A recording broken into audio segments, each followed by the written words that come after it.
Hello there, welcome back to the Ogre, the old Geek Reacts, Reviews and Oft-Times Reminisces. So, most of the time on this channel I listen to fairly intense-ish, relatively speaking, music. And the descriptors I tend to use sort of are in the realms of, lava flows and tsunamis and storms. And sort of, descriptives like that. Now, when I listen to Ink and Fire, I tend to think of more like a fountain of pixies with rainbows blowing out their arses. It is that gleeful a sound. What are you talking about, Mac? This is what I'm talking about. Let's have a listen.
So if my muscles weren't so wasted and my bones so brittle, I'd be bouncing around this cave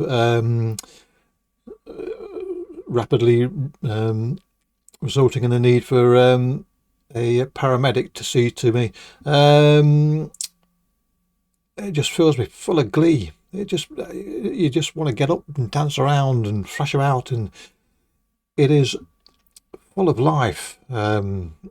This song, and this is. I don't normally do repeat bands, so if I review a band of my own accord, then it's usually just once, and you'll never hear me do them again. There are exceptions where people request it, but there's probably only a couple of other bands that I've actually done more than one on of my own volition. But when I heard this, you've got to do this. This is such a... It is like lightning in a barrel. It just flashes and fizzes, and there's so much energy with it that I think you could probably reanimate the dead with it, to be honest.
It is infectious. It's dizzying to a degree. It's in the sense of, as you, if you were so minded, you'd be spinning around like a dervish and sort of lose your sense of balance, really. And it's a heady mix of. I think the thing that makes it heady is the way they incorporate punk and folk into a black metal sound.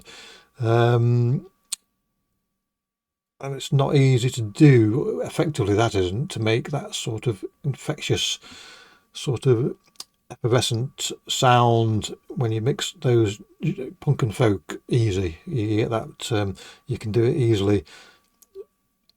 Putting that into black metal is likely, if you don't know how to do it, or you haven't got the ear for it, it's likely to put a dampener on it and sort of take away that joie de vivre, which this song has, and most of the other songs on this album.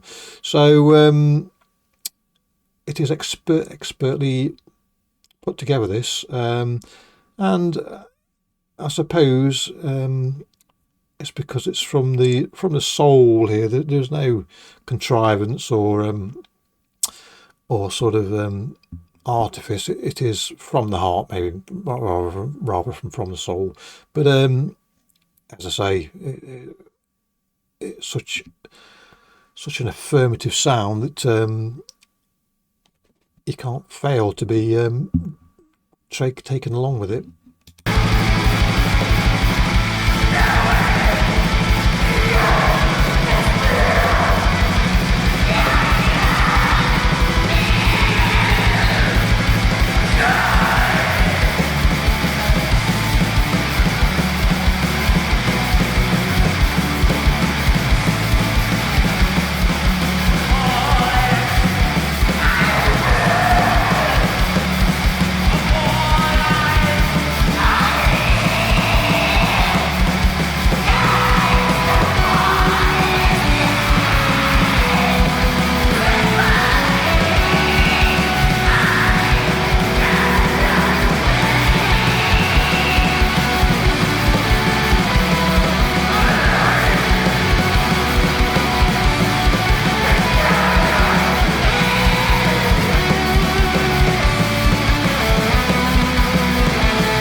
I think the main aspect that gives it its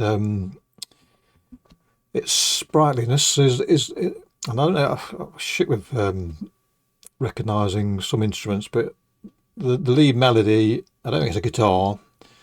It sounds more like a violin, but it sounds a bit too low for a violin. So is it a viola? I don't know what it is. It's making that sound, but what a difference it makes. I mean, without that, this is a rambunctious sort of bouncy song that would stand on its own, but that melody that permeates throughout just lifts it onto another level, really. And the insistence of everything else that's going off would drag you along. But as I say, icing on the cake, that melody when it comes in and out, superb.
So there you go. I want to go out and hug and kiss everybody now. Don't care who it is. They can have a big smacker on the lips. No shame. The it just fills you full of that sort of feelings, really. If you went out, this is the ideal sort of band one of those clubs where no matter what, it all kicks off at some point and everybody starts fighting. I don't know how you could do that listening to this. You'd be too busy jumping about with a grin on your face. The last thing on your mind is to pick on somebody for no real reason other than you're a twat who's had too much beer. This is an antidote to violence, even though it is an absolute... There's no aggression in this song at all, as far as I'm concerned. Anyway, it is pure joyful force, positive force. I don't. What can you say? Fantastic. My heart tends to beat quite slowly because I'm super fit, obviously. And I think if I listen to that more than twice in a row, it'd be fit to burst, to wear itself out, even sitting still. Anyway, clicky bollocks. Catch you all next time. Cheerio.